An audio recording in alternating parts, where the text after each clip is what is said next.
Welcome back. Well, it's a common sight at most children's sporting events, parents who love a little sideline coaching. But are some mums and dads taking things too far? No, certainly not. Rodney Welsh is a father of two girls. Caitlin and Heather have competed in more than 160 endurance races in the past 2 years. Now, the girls are only 12 and 10. Kate Snow spent some time with the family. This is how most weekends begin at the Welsh household in Alvin, Texas. It's before dawn, and Rodney rouses his daughters, and they're off for another race. Dad has them stretch and pins a stuffed animal to Heather's hat for luck. That's actually pretty cool. Rodney is also their coach.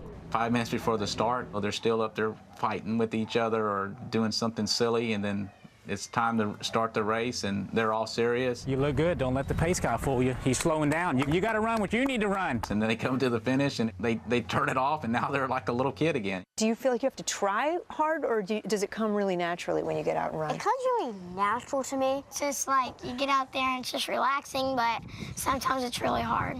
Out on the course, they're most competitive with each other, sisters through and through. Why do you think Heather runs? Heather's trying to beat her sister. I mean, I know that's why she runs. I mean, if we were doing something else, she'd be trying to beat her sister. I mean, she is competitive.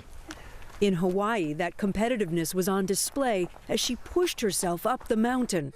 As upsetting as it may be to see, it's not uncommon for Heather to cry when she's racing.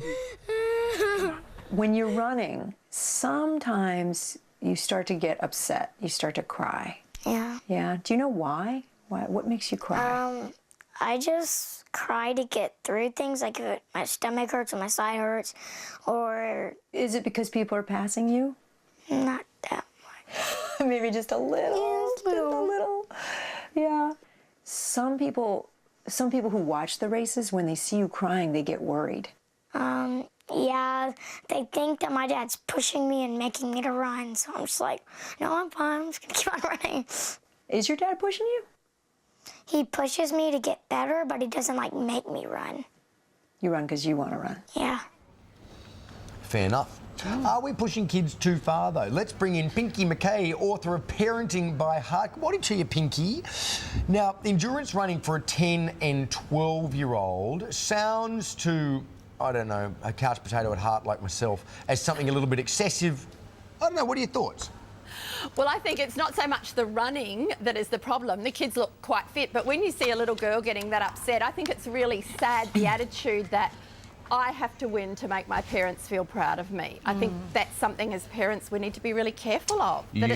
That it's unconditional. Yeah, and Pinky, every parent thinks their child is special. So if you genuinely have a really talented kid, you know, a young Leighton Hewitt, etc., what is the best way of dealing with that and fostering that talent? Well, we actually had one kid who was very into cycling, and he did become a state champion, but he just loved doing it. And I think if they're intrinsically motivated, you support, you take them to the races, you feed them well, you allow them to do whatever they do.